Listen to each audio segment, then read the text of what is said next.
J'ai un souci avec une personne dans mon entourage. J'ai l'impression qu'elle ne respecte pas mes limites et me prend souvent de haut. Je sais pas comment réagir sans tout gâcher. Tu as déjà vécu ça? Si oui, comment tu fais pour gérer ce genre de situation? Comment tu vas réussir à te vendre ou à vendre en fait, je sais pas, les informations que tu communiques dans cette vidéo aux autres? Comment? Si toi-même t'es même pas convaincu par ça, comment tu veux convaincre les autres? Je ne sais plus où donner de la tête. Ok? J'ai trop de choses à faire entre mon travail, ma famille et mes projets perso. Je commence plein de trucs, mais je n'arrive jamais à tout finir. Toi qui gères plein de projets, comment tu fais pour rester organisé? Ah, franchement, ça, je te comprends tout à fait. C'est super difficile. Mais déjà, pour s'organiser, il faut pouvoir se projeter. Donc moi, je me suis projetée sur 6 mois. Si une vidéo, tu dois la faire 10 fois pour atteindre le résultat que toi, tu souhaites, fais 10 fois. Ne te mets pas de limite en fait. Je commence à perdre espoir, mais je vois que toi, tu arrives à vivre de ce que tu fais. Eh, qui t'a dit ça?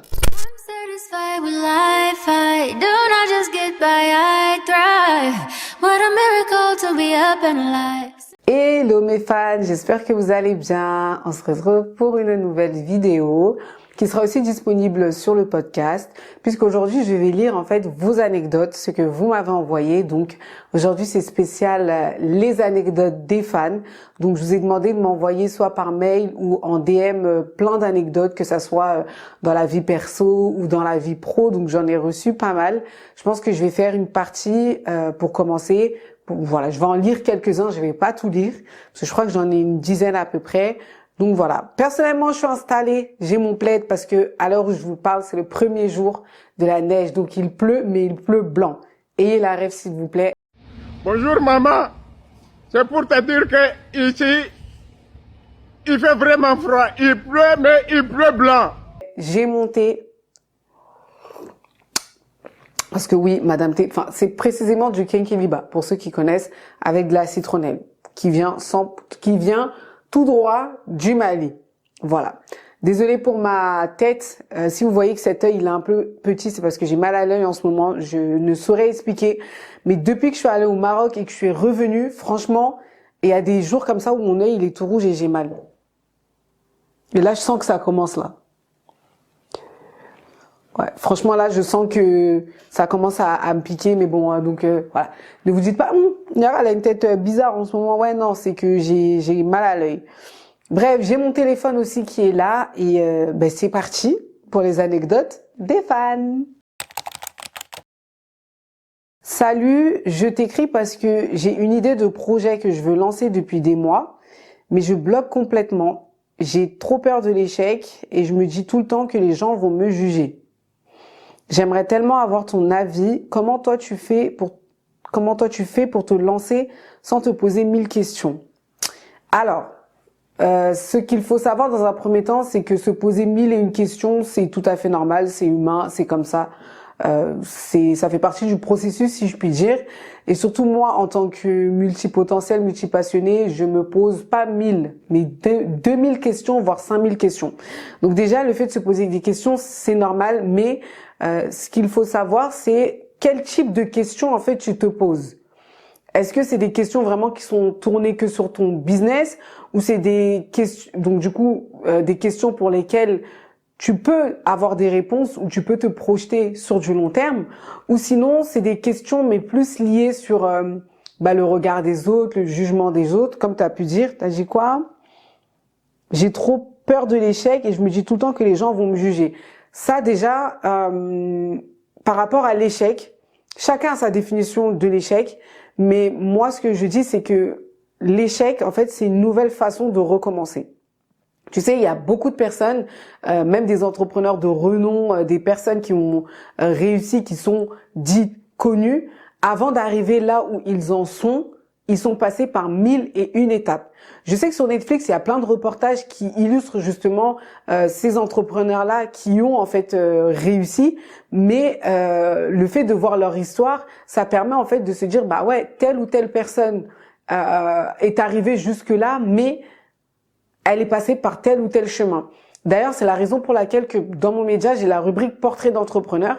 Et dans la rubrique portrait d'entrepreneur, en fait, on met vraiment l'accent que sur les échecs et les difficultés que les entrepreneurs de renom ont reçu, mais ça ne les a pas empêchés d'être là où ils en sont aujourd'hui. Donc moi, je t'inviterai à faire quoi? Déjà de te poser comme question. En fait, les questions que je me pose, elles sont typiquement liées au business, elles sont typiquement liées au regard des gens, ou elles sont typiquement liées à moi, ma personne. En fonction de ça, si c'est lié à ton business, bah tu sais que tu peux faire des business plans, tu peux essayer d'anticiper, quand bien même on sait qu'avec les aléas de la vie, on peut ne pas atteindre certains objectifs au vu des circonstances de la vie, etc. Mais au moins, tu peux anticiper et te faire un business plan ou un planning, en fait, sur plusieurs mois. Donc là, au moins, tu sais que tu auras une projection sur ce que tu peux réaliser. Si c'est par rapport au regard des gens, faut te détacher de ça. Franchement, détache-toi de ça et dis-toi que, en fait, quoi que tu vas faire, en fait, les gens, ils vont toujours parler. Les gens, ils vont dire, si tu fais pas, ils vont parler. Si tu fais, ils vont parler. Donc, en fait, en fous-toi. Voilà. Je sais pas si c'est français, mais vraiment, ne calcule pas le regard des gens. Et enfin, si c'est lié à ta personne, à toi, en fait, et au fait que t'aies pas confiance en toi, essaye d'aller chercher, de faire une introspection, en fait, sur toi-même et d'aller chercher, en fait, pourquoi t'as peur? En fait, t'as peur de quoi exactement? C'est quoi qui bloque? Tu dis t'es bloqué, mais c'est par rapport à quoi? En fait, il faut que tu ailles te poser vraiment toutes ces questions-là. Et une fois que t'as trouvé les réponses à ces questions-là, que tu trouves des solutions maintenant et que tu puisses passer à l'action. Le plus important, c'est de passer à l'action. Moi, bien évidemment, je conseillerais à toute personne vraiment qui ont des idées dans la tête, faites-le. On n'est pas éternel ici, on va tous partir. On ne sait pas quand. Encore une fois, comme je le dis, si vous avez votre date de départ, tant mieux. Voilà, au moins vous pouvez anticiper. Mais pour ceux qui n'ont pas leur date, allez-y, faites les choses parce qu'on sait. En fait, on sait pas. Demain, ça peut s'arrêter. Ça se trouve, c'est dans une semaine. Souvent, on a tous entendu quelqu'un qui est décédé, alors qu'une semaine avant, on avait de ses nouvelles, ou une semaine avant, on a vu ses stories ou autre. On ne sait pas. Donc, ne pas calculer le regard des gens. Essaye de détecter les blocages. Ils viennent d'où? Essaye de travailler sur ta confiance en toi. Si t'as pas confiance en toi, le pourquoi. Et lance-toi. Franchement, vas-y, lance-toi. On s'en fout des gens. On s'en fout. Je sais pas comment expliquer ça, mais on s'en fout, on s'en fiche. Comme la dame a dit, je m'en moque, je m'emballe, ça m'est égal. C'est ça, en fait, on n'en a rien à faire. Parce que si on reste trop concentré sur ça, en fait, on va pas avancer dans la vie. Et quoi qu'on fasse, les gens, ils vont parler. Donc, comme je dis, si c'est constructif, tu prends. Si c'est pas constructif, tu laisses. On s'en fout. On s'en fout. Hey, j'espère que tu vas bien. J'aime beaucoup le contenu que tu fais. Franchement, tu m'inspires grave. Merci, c'est gentil. Alors voilà, dès que je dois parler devant un groupe ou me filmer, c'est la panique. Je perds mes mots, je tremble et au final, je n'arrive pas à m'exprimer comme je voudrais. Toi qui es si à l'aise devant la caméra, as-tu des astuces pour que je puisse m'améliorer? Toi, je sais pas si tu me suis, mais je donne déjà beaucoup d'astuces sur mes réseaux sociaux. En tout cas, j'ai donné la base. En fait, pour tous ceux et celles qui aimeraient faire des vidéos, qui aimeraient être à l'aise face caméra. Donc, j'ai donné vraiment plein de tips ou autres. Maintenant, par rapport à ce que tu me dis, pareil. En fait, il faut que tu te mets la pression. Pourquoi? En fait, pourquoi? Parce que t'as peur de bégayer, t'as peur de te tromper, t'as peur que les gens se moquent de toi. En fait, tu te mets une pression. Pourquoi? Parce que t'as envie de bien faire. Déjà, faut partir du principe que quand tu t'exprimes en public, en tout cas moi c'est ce que je me dis, quand tu t'exprimes en public et quand tu veux faire des vidéos, ça ne sera jamais parfait. Voilà, ça sera jamais parfait. C'est normal de se tromper, c'est humain de se tromper. C'est normal en fait, rien ne sera parfait et au contraire, moi je trouve que quand justement tu te trompes ou la vidéo par exemple que tu as faite n'est pas parfaite, ça montre en fait le côté humain. Je trouve que ça humanise même la chose. Ça montre qu'on n'est pas des robots et que oui, en tant qu'humain, en fait, on peut se tromper. Donc par rapport à ça, déjà la première chose, c'est que je t'inviterai à me suivre sur mes réseaux parce que je donne des tips sur la prise de parole face caméra. De faire des exercices de respiration quand tu sens que par exemple tu te mets trop la pression, de faire des exercices de respiration et de bien en fait te calmer et de te dire que ça va venir au fur et à mesure du temps. Moi, vous voyez comme ça que je suis à l'aise, que je parle, je m'exprime, blablabli, mais ça a mis du temps. Entre ma vidéo actuelle et ma vidéo il y a 5 ans, par exemple, ça sera pas la même Niara que vous allez voir devant vous. Ça sera peut-être une Niara avec un peu d'assurance, parce que quand même, je sais que j'ai eu ça, c'était enfoui, voilà, et que je l'ai ressorti, mais ça sera pas comme maintenant. Donc, c'est un travail, en fait, de longue haleine qui demande de la patience, de la persévérance et de la détermination. Et ce que j'aimais bien dire aux élèves que j'ai coachés quand je faisais le coaching prise de parole face caméra. D'ailleurs, ceux qui veulent, vous pouvez m'envoyer un mail.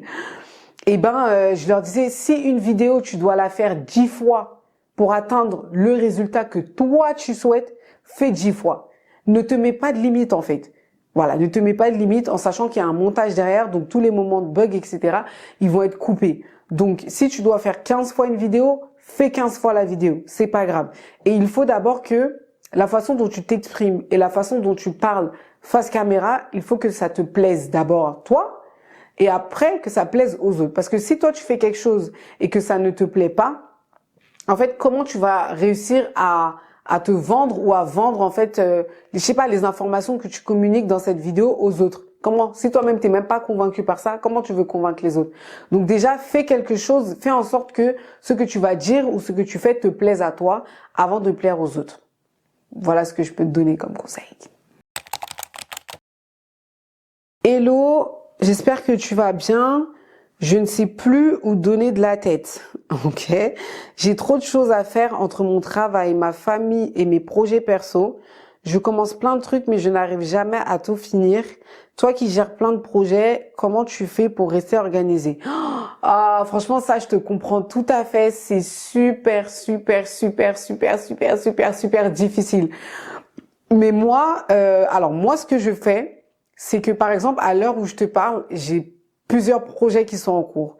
Donc, il y avait le projet de podcast, ça y est, qui est lancé. Il y avait la chaîne YouTube. Il y avait oula, attention, on va pas faire un doigt d'honneur.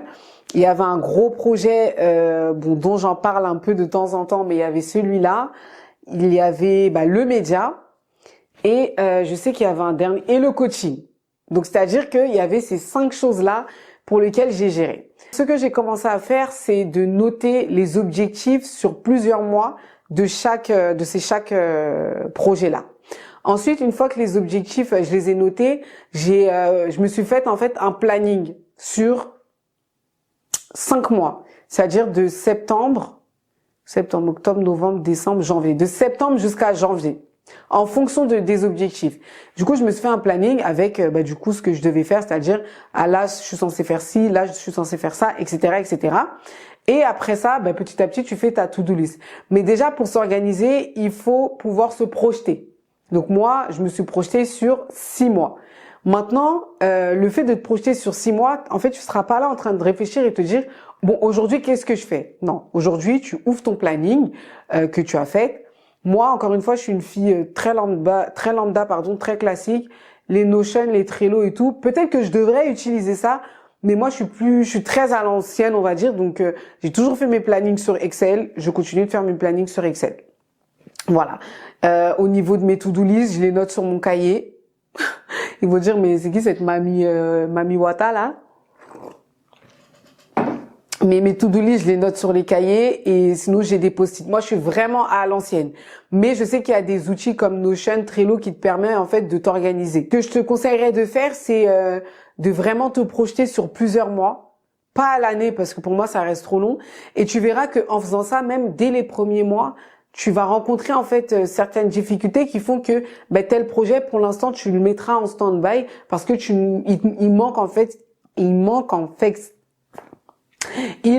en fait certaines choses qui font que en fait tu ne pourras pas l'aboutir. Par exemple, moi le coaching, j'ai voulu le relancer, c'est la raison pour laquelle j'ai fait plein de vidéos. J'ai voulu le mettre en ligne, mais j'ai pas pris en compte plusieurs aspects, ce qui fait que pour l'instant je ne peux pas le faire. Voilà, pour l'instant, je peux pas le faire, donc c'est un projet qui est pour l'instant en stand-by et on verra. Pareil, au niveau du gros projet sur lequel je suis, j'ai pas réussi, par exemple, à fixer des rendez-vous avec tout le monde, donc ça veut dire que pour l'instant, je suis obligée de mettre un petit frein et la date à laquelle je voulais le publier, etc., j'ai dû repousser. Donc là, ça veut dire que pour l'instant aussi, ce projet-là, il est un peu en stand-by. Là, je suis concentrée sur la chaîne YouTube, le média et le podcast. Mais comme j'ai déjà mon planning qui est quasiment fait sur 6 mois, ça veut dire que j'ai juste à regarder et tout en fait est anticipé et comme ça, si par exemple, alors je vais te prendre un exemple pour que ça soit plus concret. Par rapport aux médias, j'ai des interviews qui se sont ajoutées, j'ai des partenariats qui se sont ajoutés, ce qui fait que c'est des contenus en plus que j'ai dû ajouter en fait dans mon planning. Mais ça enlève en rien en fait tout ce que j'ai préparé déjà pour ces 6 mois-là. Donc moi je te conseillerais vraiment de te poser. Tu prends un moment et ça c'est la partie la plus longue. Mais franchement une fois que c'est fait. Après, franchement, c'est tranquille. Une fois que ça, c'est fait, franchement, c'est tranquille. Donc, prends ton temps, tu te poses un jour, il n'y a pas les enfants, il n'y a pas le mari, il n'y a personne, tu mets ton téléphone en ne pas déranger et tu notes tous tes objectifs. Voilà, je vais te montrer. Moi, je suis vraiment très papier. Hein. Elle est où la feuille? Elle est où la feuille? Regarde, là, j'avais commencé à noter en fait mes objectifs par rapport à la chaîne YouTube et le podcast. Ensuite, je sais que j'avais fait une autre feuille pour le média, mais là, je la vois pas. Elle est là, voilà. Ensuite, ça, c'était mon plan d'action que j'ai noté aussi pour développer le média. Une fois que j'ai pris le temps, en fait, attendez, je m'assois bien, on dirait, voilà. Une fois que j'ai pris le temps, en fait, de rédiger tout ça, eh ben, j'ai mis tout ça sous la forme d'un tableau. Parce que moi, je fonctionne beaucoup au tableau. Et du coup, j'ai étendu ça sur les 6 mois. Donc voilà ce que je peux te conseiller par rapport à ça. Et t'avais mis quoi d'autre? Ouais, le fait de commencer plein de trucs et de ne pas les terminer, c'est justement parce que t'as tellement beaucoup de choses que t'as du mal à t'organiser pour ça. Donc prends le temps de faire les choses. Des fois, tu peux faire une to-do list. Si aujourd'hui t'as pas fait toute ta to-do list, c'est pas grave. Moi, des fois, je mets une to-do list. Quand je la regarde, je me dis ah ouais, je pourrais faire ça toute la journée. Et en fait, non. Donc même si c'est étendu sur le temps, c'est pas grave. Voilà. Donc prends le temps de noter tes objectifs, de retranscrire tout ça à l'écrit, mettre sur un tableau ou utiliser des applications de productivité comme Trello ou autre. Et tu anticipes en fait, tu te projettes sur au moins minimum 3, maximum 6 mois. Ça sert à rien de faire 1 an, 8 mois ou autre parce que pour moi, je me dis c'est beaucoup trop long et même en 6 mois, il peut se passer tellement de trucs. Donc voilà, juste prends le temps de noter tes objectifs et de les organiser. Salut, j'espère que tu vas bien et que tu te portes bien. Franchement, merci pour tout ce que tu fais. T'es vraiment quelqu'un d'inspirante. Merci beaucoup. J'ai un souci avec une personne dans mon entourage. J'ai l'impression qu'elle ne respecte pas mes limites et me prend souvent de haut. Je sais pas comment réagir sans tout gâcher. Tu as déjà vécu ça? Si oui, comment tu fais pour gérer ce genre de situation? Si vous voulez être les meilleurs, mais soyez les meilleurs. Non, je plaisante. Est-ce que j'ai déjà vécu ça? Ouais. Ouais. Et comment faire pour ne pas tout gâcher? Sachant que moi, je suis très forte dans ça. Ce que je pourrais te dire par rapport à ça, c'est d'aller en parler avec la personne. D'avoir une discussion en fait profonde avec cette personne-là. Et avant de commencer à discuter, c'est de mettre les bases. Quand je dis mettre les bases, c'est que c'est comme si vous vous engagez mutuellement à être honnête l'une envers l'autre. Parce que je me dis, si la conversation n'a pas de base, ça sert à rien.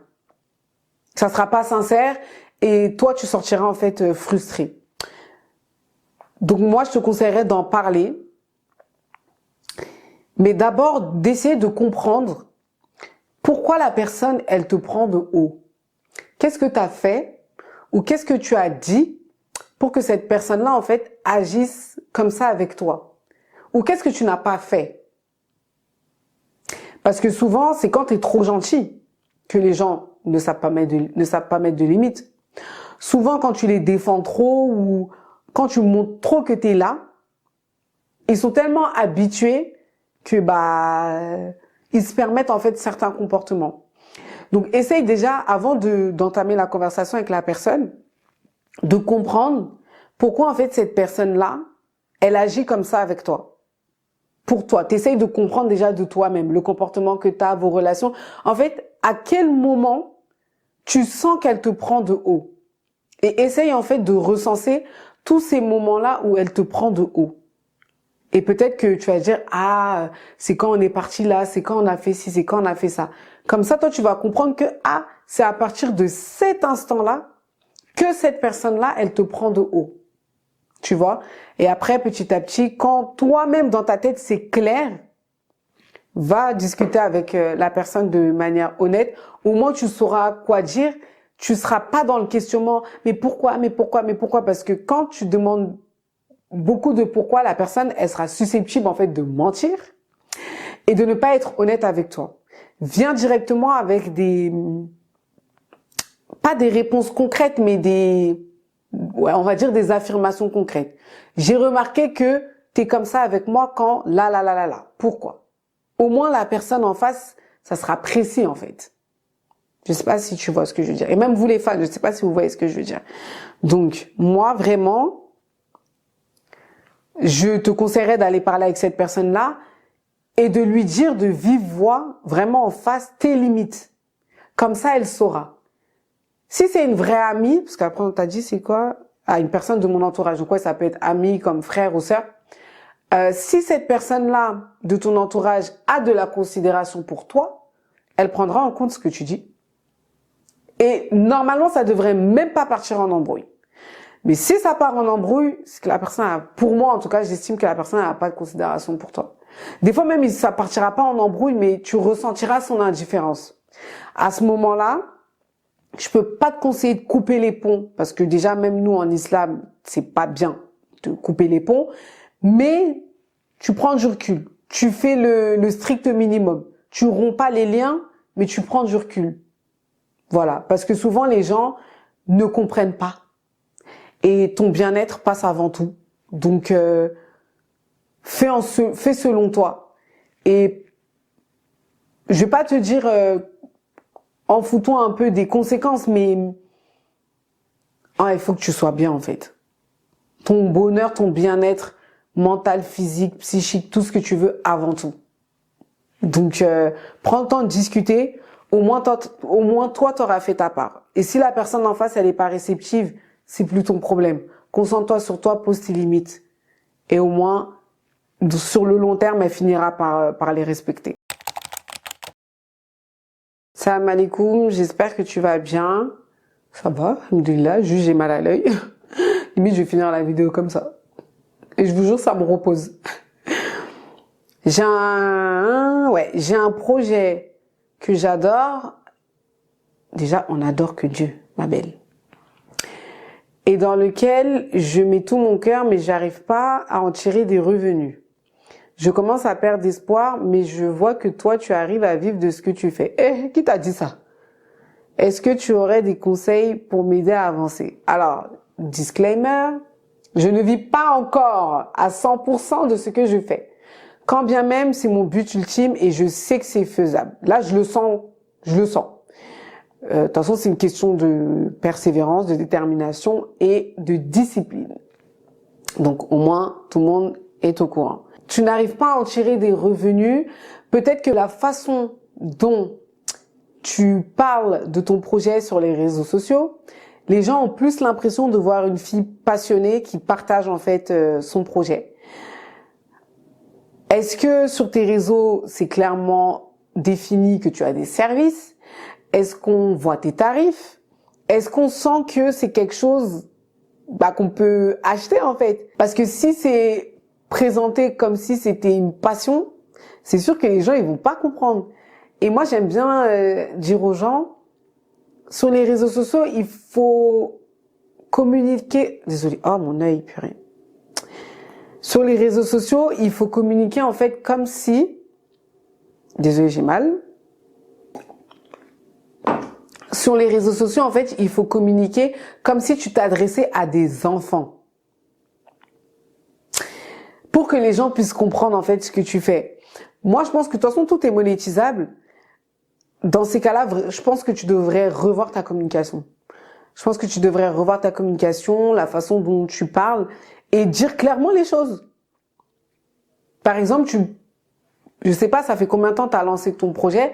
Peut-être qu'au début, c'était par passion et que maintenant, en fait, ça te demande, par exemple, beaucoup de travail, beaucoup de temps et que tu as besoin de monétiser, en fait, tout ça. Fais une vidéo de présentation. Tu recommences. Enlève tout ce que tu as fait et tu recommences. Et peut-être que même là, les gens, quand ils verront ça, ils vont comprendre que, elle a réussi à faire de sa passion son métier. Son passion, son métier. Ouais, je crois que c'est comme ça qu'on dit. Elle a réussi à faire de sa passion son métier. Donc, en fait, ça va être un renouveau. Donc moi, ce que je peux te conseiller, c'est de revoir ta façon de communiquer. Et si tu revois ta façon de communiquer, d'enlever tout ce que tu as pu faire. Et tu fais du recyclage de contenu. Ne te dis pas, oh oui, toutes les vidéos, les photos que j'ai faites et tout. Non, non, non, tu fais du recyclage de contenu. C'est-à-dire tout le contenu que tu as posté, comment je peux le réutiliser d'une manière pour que les gens comprennent que ça, ce que je propose, le produit ou le service, en fait, c'est payant. Voilà. Donc moi, ce que je te dirais, c'est ça, de revoir ta communication et de recommencer.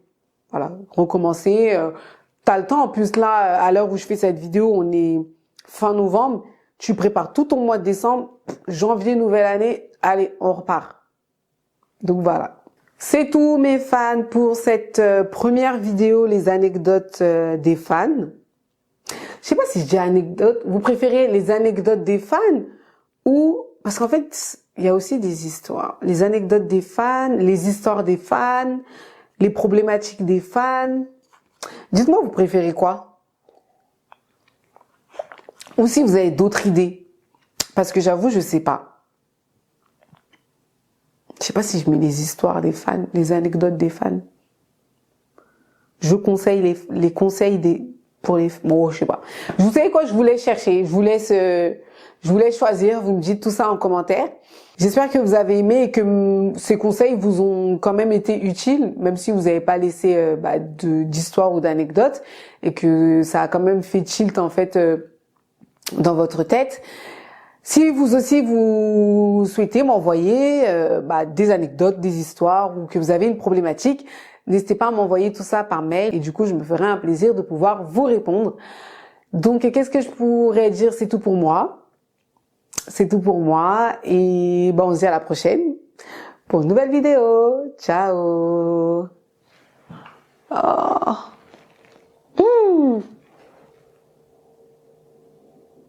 Oh mon Dieu, ça fait œil tordu. I'm satisfied with life. I do not just get by, I thrive. What a miracle to be up and alive.